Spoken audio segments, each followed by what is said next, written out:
बिस्मिल्लाहिर्रहमानिर्रहीम। प्रोग्राम बातचीत के साथ मैं हूँ खालिद इरशाद सूफ़ी। नाज़रीन, आपको पता है पाकिस्तान इस वक्त हालत जंग में है और आज सुबह एक सरकारी ऑफिसर्स की वीडियो सामने आई जो कि सोशल मीडिया पर इस वक्त बेहद वायरल हो चुकी है, मकबूल हो चुकी है। इसमें कुछ तजावीज़ दी उन सरकारी ऑफिसर ने, हमने कोशिश की और उन तक पहुँचे और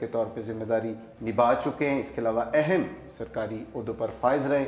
हमारी खुसूसी दरख्वास्त पर आज हमारे स्टूडियो में मौजूद हैं, हम उनको खुशामदीद कहते हैं। और इससे पहले कि हम इनसे गुफ्तगू करें कि इन्हें ये वीडियो पैगाम देने का ख्याल क्यों आया और उसके मकासद क्या थे, आप पहले ये वीडियो मुलाजा कर लीजिए। मेरे प्यारे पाकिस्तानियों, अस्सलाम वालेकुम। मेरा नाम राय मंजूर नासिर है। मेरा ताल्लुक गवर्नमेंट ऑफ पंजाब से है। मैं गवर्नमेंट ऑफ पंजाब में डिप्टी कमिश्नर रैंक का ऑफिसर हूँ। मेरी लास्ट पोस्टिंग डीसी गुजरांवाला थी। उससे पहले मैं डीसी चिन्योट और मुख्तलिफ पोजीशन पे मैंने काम किया है। मैंने अभी आपसे एक बहुत ही ज़रूरी बात करनी है और वो ये है कि जैसे ये इंडिया पाकिस्तान की जंग शुरू हुई है, इस जंग में खुशी का पहलू एक ये है कि हमारी पूरी कौम एक पेज पे है। सियासतदान क्या, तमाम सेगमेंट्स ऑफ सोसाइटी बिल्कुल फौज के साथ खड़े हैं। लेकिन अब मैं उससे अगली बात ये करने लगा हूं कि इस वक्त अमली तौर पर be specific and be practical का टाइम है कि ये दुरुस्त है कि हमने ये बयान दे दिया जी कि हम पाक फौज के साथ हैं, हम शाना बशाना खड़े हैं, हमने तिजोरियों के मुंह खोल दिए हैं, हम किसी कुर्बानी से दरेख नहीं करेंगे वगैरह वगैरह। ये बातें बहुत हो गई। अब ये है कि प्रैक्टिकली हम क्या कर सकते हैं। तो मेरी गुजारिश ये है कि इस वक्त जरूरी है कि फौरी तौर पर हर बंदा अपना जायजा ले। मसलन मैंने बहसीयत पाकिस्तानी और बहसीयत सरकारी मुलाजिम के जायजा लिया कि मुझे एयरफोर्स का जहाज उड़ाना नहीं आता, देयरफॉर मैं एयरफोर्स की अमली तौर पे कोई मदद नहीं कर सकता। मुझे आप दोजें चलानी नहीं आती, समुद्र में मैं कुछ नहीं कर सकता, देयरफॉर मैं नेवी में भी कोई हेल्प नहीं कर सकता। आर्मी के मुझे टैंक चलाने और तोपें चलाने नहीं आती, तो मैं वहां भी कोई मदद नहीं कर सकता। लेकिन मैं क्या कर सकता हूं, तो 2 काम ऐसे हैं जो मैं वाकई कर सकता हूं। एक तो यह है कि जितनी मेरी 1 साल की तनख्वाह बनती है वो तकरीबन 20 लाख रुपए है। वो अल्लाह का फजल है कि बिल्कुल हम अफोर्ड कर सकते हैं और 1 साल की तनख्वाह यानी 20 लाख रुपए मैं इस के लिए डोनेट करने को तैयार हूं और इंशाल्लाह ये मैं करूंगा। कोई भी अकाउंट उसका खुलता है तो मैं दूंगा। दूसरा ये है कि मेरा O पॉजिटिव ब्लड है, मैं खून दे सकता हूं। जिस वक्त भी पाक फौज को मेरे ब्लड की जरूरत हो मैं बिल्कुल हाजिर हूं। तो मैंने आपसे ये गुजारिश करनी थी और गवर्नमेंट से खासतौर पे ये गुजारिश करनी है कि वजीर आजम पाकिस्तान या आर्मी चीफ या जो भी कोई तरीकाकार बने, एक अकाउंट फौरी तौर पे खोला जाए। मेरी उनसे रिक्वेस्ट है और वो तमाम पाकिस्तानी शहरी यकीनन इसमें कंट्रीब्यूट करना चाहते हैं। और हर एक को मैंने कहा ना कि ये अल्फाज बिल्कुल हम बोलें, अच्छी बात है, नारे भी लगाएं, लेकिन अमली तौर पे बताएं कि हम उसके लिए पाकिस्तान के लिए इस वक्त यही वक्त है। पाकिस्तान को जो हम कहते हैं ना कि हम पाकिस्तान का हमारे ऊपर कर्ज है, पाकिस्तान की वजह से हमारी ये पोजीशन है, तो अब ये मौका आ गया है ना, अल्लाह ताला ने हमें एक मौका दे दिया किसी तरह से कि हम उसके अमली तौर पे मुजाहरा करें। अच्छा, दूसरी मेरी आपसे गुजारिश ये है कि फौज के बजट के बारे में एक बड़ी गलतफहमी फैलाई जाती है जी कि 80% तो फौज के पास है। ये बिल्कुल झूठ है। बजट की किताब होती है, आप 1947 से लेकर आज तक बजट का देख लें, उसमें लिखा होता है कि हर महकमे को कितना मिला। फौज को बहुत कम बजट मिलता है। ये अलग बात है कि उनकी एडमिनिस्ट्रेशन बहुत अच्छी है और वो रोना धोना नहीं करते, बल्कि एक अच्छा फेस हमारे सामने लेके आते हैं, साफ सुथरा। मैंने मुख्तलिफ पोजीशन पे काम किया गवर्नमेंट में। जो हमारे कैदी को राशन मिलता है, आटा, एक फौजी जवान को उससे कम मिलता है, यानी उसको कम ग्रामों वाला मिलता है और उसको ज्यादा मिलता है दूसरे को। तो मेरी आपसे गुजारिश ये होगी आखिरी कि इसको जंगे तबूक समझें, क्योंकि जितना बड़ा दुश्मन है। और जंगे तबूक में आपको पता है कि हजरत अबू बकर सिद्दीक रजी अल्लाह ताला ने अपने घर का सारा सामान जो है वो वक्फ कर दिया, जंग में दे दिया और एक सुई भी घर में नहीं रखी, बाकी साहबा कराम ने। तो तमाम कौम को आगे आना चाहिए। और मेरी इसमें एक छोटी सी तजवीज ये भी है कि ये जो कंपनीज हैं टेलीनॉर, मोबिलिंक वगैरह, इनके साथ भी गवर्नमेंट फौरी तौर पर जैसे शौकत खानम हॉस्पिटल या बाकी इदारों का किया हुआ है कि घर में बैठे भी कोई 20 रुपए 10 रुपए डोनेट करना चाहे तो वो मोबाइल के जरिए ही कर सके। और इसमें मोबाइल फोन कंपनियों को अपने चार्जेस भी बिल्कुल चार्ज नहीं करने चाहिए। ये कौमी काज है। तो मेरा ख्याल है कि अगर ये अकाउंट खुल जाए तो फौरी तौर पर लोग इसमें पैसे देने को तैयार होंगे। बाकी मेरा कॉन्टैक्ट नंबर 0306542619 है। मेरा ईमेल एड्रेस rae.manzoor@nasir@gmail.com है। और बाकी मैंने कहा government of Punjab chief secretary Punjab के ऑफिस में मेरा सारे कॉन्टैक्ट नंबर, एवरीथिंग। मुझे मीडिया के दोस्त जानते हैं, सारी ब्यूरोक्रेसी जानती है। जो दोस्त भी कोई ऐसी वीडियो बनाना चाहे, अपलोड करना चाहे, मेरी गुजारिश होगी कि वो बाकायदा अपना शनाख्ती कार्ड रख के सामने बताएं कि मैं ये शख्स हूं और मैं ये करना चाहता हूं। बहुत बहुत शुक्रिया जी। वेलकम बैक नाज़रीन। आपने ये वीडियो पैगाम सुना और अब हम गुफ्तगू करते हैं राय मंजूर नासिर साहब से। अस्सलाम वालेकुम राय साहब। जी वालेकुम अस्सलाम। राय साहब, पहले तो अगर आप मुझे इजाज़त दें तो एक शॉर्ट सा कमेंट और फिर सवाल। जी श्योर। कि माशाल्लाह आप डिप्टी कमिश्नर सतह के ऑफिसर हैं, 4 अजला में रह चुके, और पहली तो मेरे लिए एक बड़ी सरप्राइजिंग सी बात ये थी कि वो ब्यूरोक्रेसी के बारे में जो एक ख़ास एक बात हमारे इल्म में है, लेकिन इसके बावजूद कि वो आपने एक अवामी बात की और बड़ी कौमी दर्दमंदी वाला ये जो पैगाम था आपने दिया। अच्छा, आपको ये ख्याल कैसे आया और इसके पीछे मकसद क्या था इस आपके पैगाम का? बहुत शुक्रिया जी सूफी साहब। मैं फ़र्स्ट ऑफ़ ऑल तो बाकायदा आपका शुक्रगुजार हूँ कि आपने मुझे ये इज़हार ख्याल का एक मौका दिया। ये बहुत बड़ा प्लेटफॉर्म है आपका।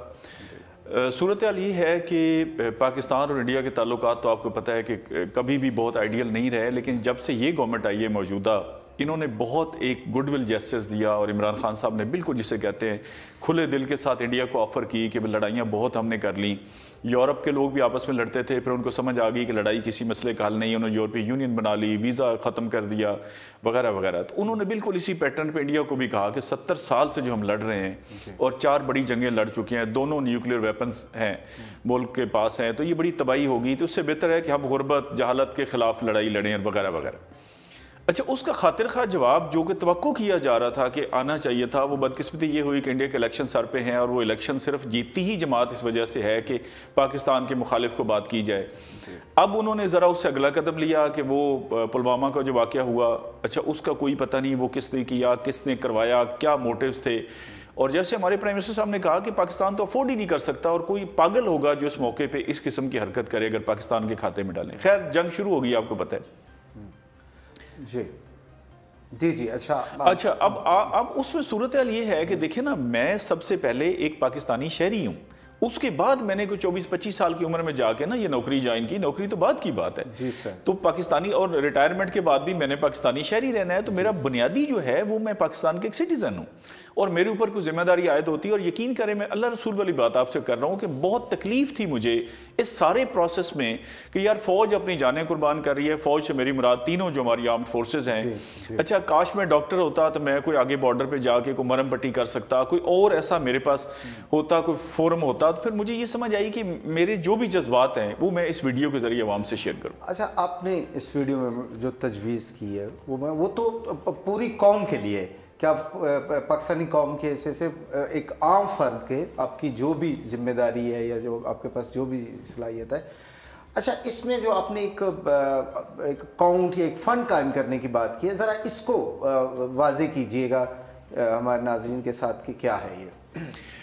देखिए, ये अल्लाह का बहुत शुक्र है कि ये एक ऐसा मौका आया है कि हमारी पूरी कौम 20-22 करोड़ बंदा जो भी है वो बिल्कुल एक पेज पे है और सब एक ही बात कर रहे हैं। आप कौमी असम्बली, सूबाई असम्बलीज़, सेनेट से लेकर किसी पॉलिटिकल पार्टी की बात कर लें, जितने सोसाइटी के हिस्से होते हैं, टीचर्स हैं, सरकारी मुलाजिम हैं, बिजनेसमैन हैं, मीडिया है, सब के सब एक पेज पे हैं कि जी पाकिस्तान की सालमियत पे कोई कंप्रोमाइज़ नहीं है और बिल्कुल हम इस इंडिया की हरकत से नाखुश हैं। अच्छा, अब सवाल ये पैदा होता है कि फ़ौज वाले तो फोर्सेज जो है वो तो अपनी जान हथेली पे रख के कुर्बान भी करने को तैयार हैं और जो कुछ पॉसिबल है सारा वही कर रहे हैं।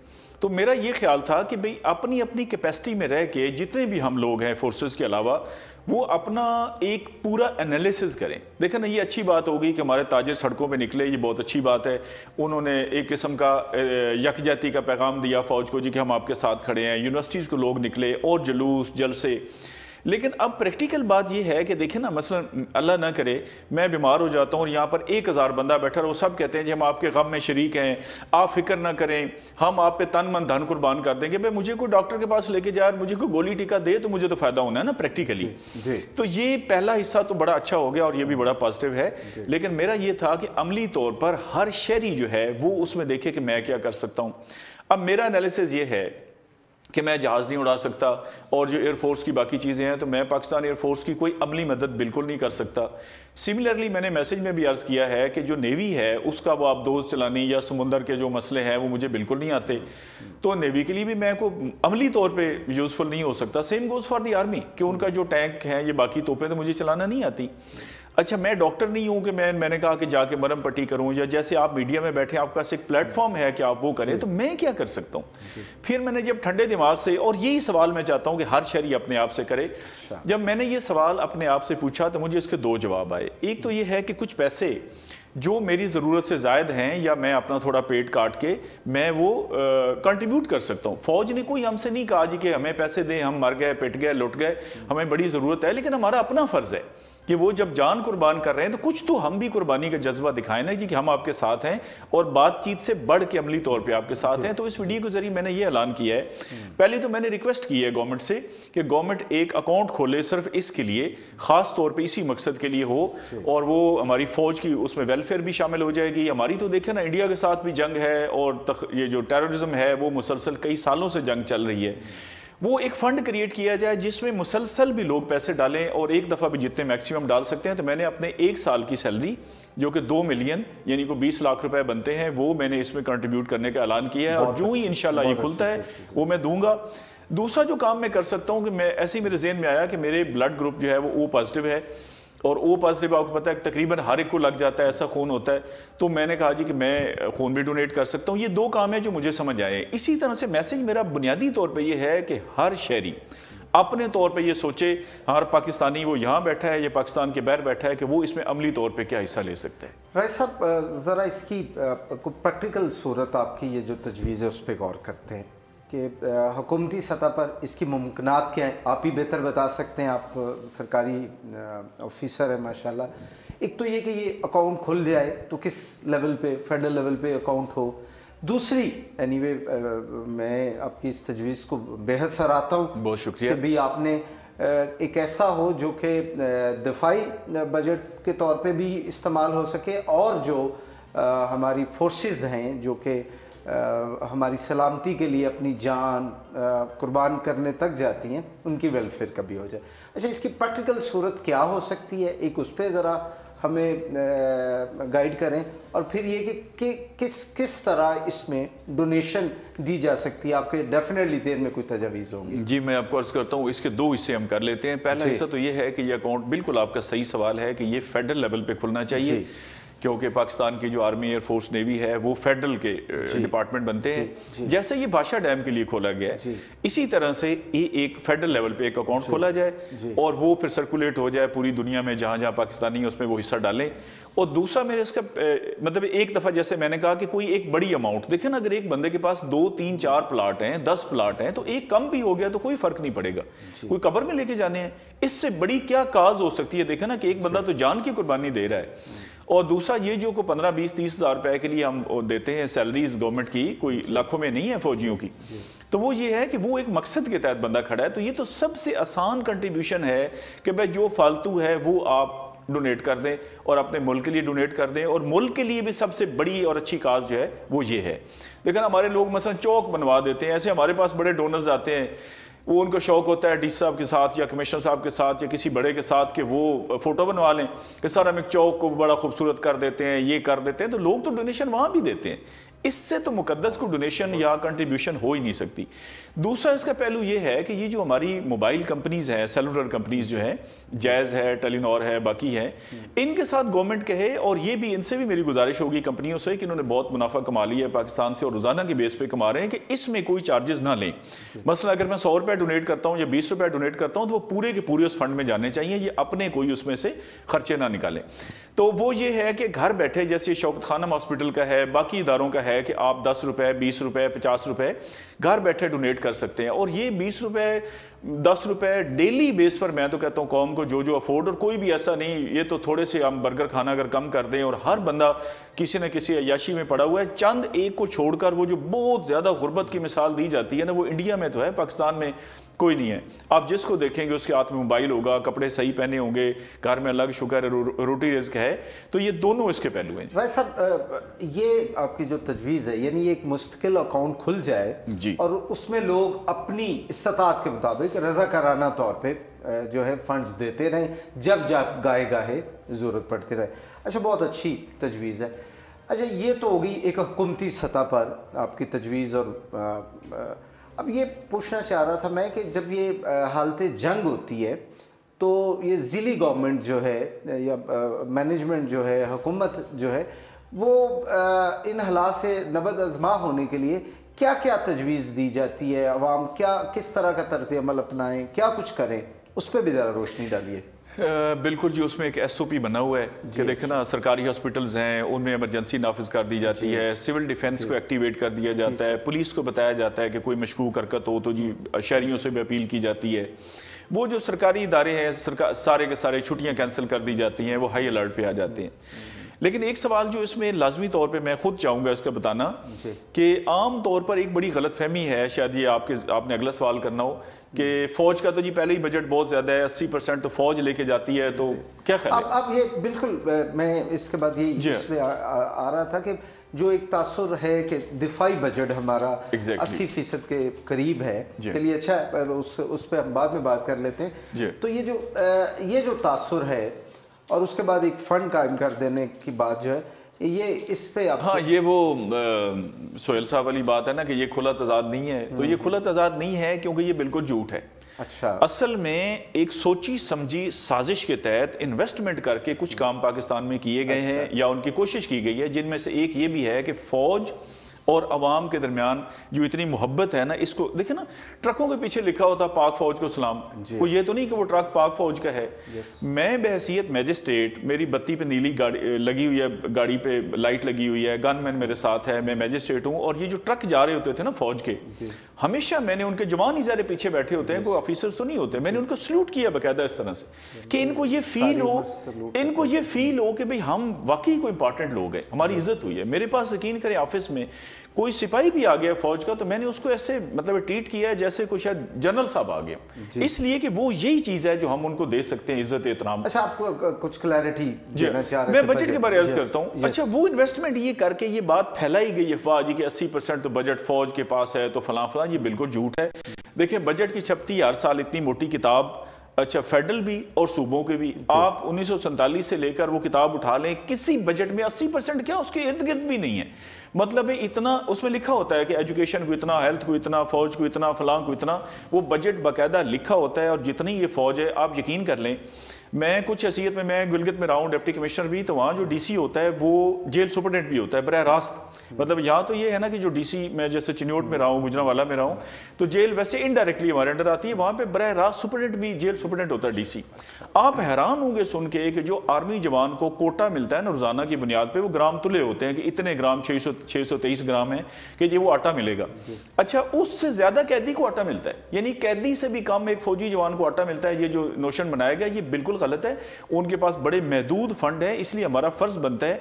और देखिए, उसके बावजूद कभी फौज ने कोई रोना धोना नहीं किया, कभी वो एक अच्छा चेहरा हमारे सामने लेके आते हैं अच्छी एडमिनिस्ट्रेशन की वजह से। जब भी मुल्क में कोई आफात आई हैं, कोई किसी भी इमरजेंसी का हुआ, तो सबसे बढ़कर जो रोल अदा किया है रिहेबिलिटेशन में, और बिल्कुल वो बिलाशुबा आर्मी ने किया। ऐसा प्रोग्राम के आखिरी हिस्से में मैं आपसे ये सवाल कर रहा था कि ये जो अवाम है इस वक्त, हमें वो कौन कौन से चीज़ें हैं, एक तो रस्मी आपने SOPs का जिक्र किया, ओवरऑल आपने जो जिम्मेदारियां निभाई हैं, पाकिस्तानी अवाम का जो पोटेंशियल भी आपके सामने, हमें किस तरह का तर्ज अमल अपनाना चाहिए कि हम कौमी धारे में भी रहें, बचत भी रहे, अवली जो तजवीज़ है उस पर भी अमल पैरा हो सके, और ओवरऑल भी प्रिकॉशन रहे हंगामी हालात में।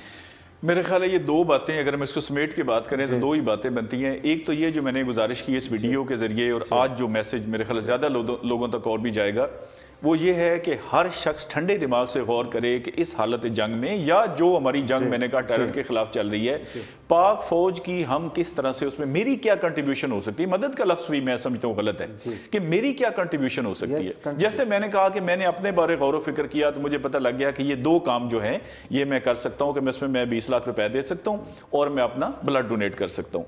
इस तरह आप मीडिया के प्लेटफॉर्म पर बैठे हैं, उलमाए कराम का एक प्लेटफॉर्म बहुत बड़ा है, टीचर्स हैं, नर्सेज हैं, डॉक्टर्स हैं, दुकानदार हैं, हर बंदा अपना ये गौर करे और उसमें अमली तौर पे हर सूरत वो आगे सामने आए और अपना हिस्सा डाले। मैंने वीडियो में ये भी कहा कि अगर कोई दोस्त इस तरह की वीडियोस बनाना चाहते हैं, वो प्लीज़ अपना शनाख्ती कार्ड रख के, मैंने इसमें अपना टेलीफोन नंबर भी दिया था, ताकि पता लगे कि ये जेन्युइन है, ये फेक नहीं है। ऐसे ना हो कि जी मैं 2 करोड़ देता हूँ, बाद में पता चला जी वो बंदा ही फेक है।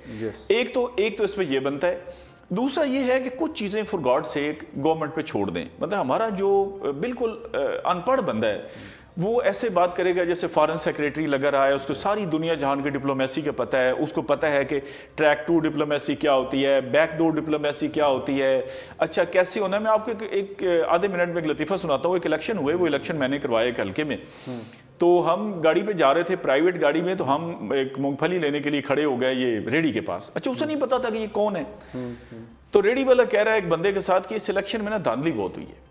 तो मैंने उससे कहा जी कि आपको कैसे पता लगा? कहता जी ये तो मुझे पता है। मैंने कहा भाई मैं मजिस्ट्रेट हूँ, मैंने ये इलेक्शन कराए हैं, अगर कोई धांधली की बात थी तो गवर्नमेंट हमें मैसेज करती ना। मुझे अहकाम आते, मुझे कोई पता नहीं ना कोई अहकाम आए हैं, लेकिन वो मूंगफली के रेडी वाले को जरूर पता है कि धांधली हुई है। अच्छा ये जो है ना अफवाहबाजी कर देना हर बात पे, हर बंदा, मतलब मैं आप एक IMF का पूछ लें, वो अभी चल रहा होता है, अच्छा बताएं जी पाकिस्तान को इन्वेस्टमेंट आनी चाहिए नहीं आनी चाहिए। भाई जो टेक्निकल मामलात हैं जो नहीं आपको पता, किसी बात में आप ये कह दें कि भाई ये मुझे नहीं पता, हुकूमत जो कर रही है फिर ठीक ही कर रही होगी। लेकिन अगर फौज ने फॉर एग्जांपल कैसे लड़ाई करनी है ये मेरे से ज्यादा वो बेहतर जानते हैं। उनकी जॉब है एग्जैक्टली जिस चीज़ में तो आप एक्सपर्ट हैं, आप वाकई जानते हैं, उसमें आपको मशवरा दें, और जिसमें नहीं जानते गलत रास्ता प्लीज़ ना बताएं।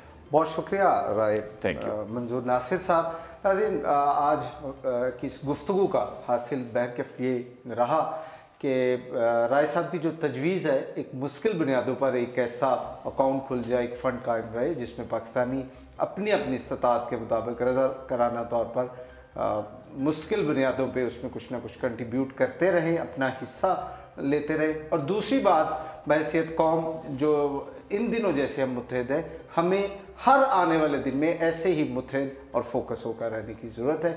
मुझे दीजिए इजाज़त, अल्लाह हाफ़िज़।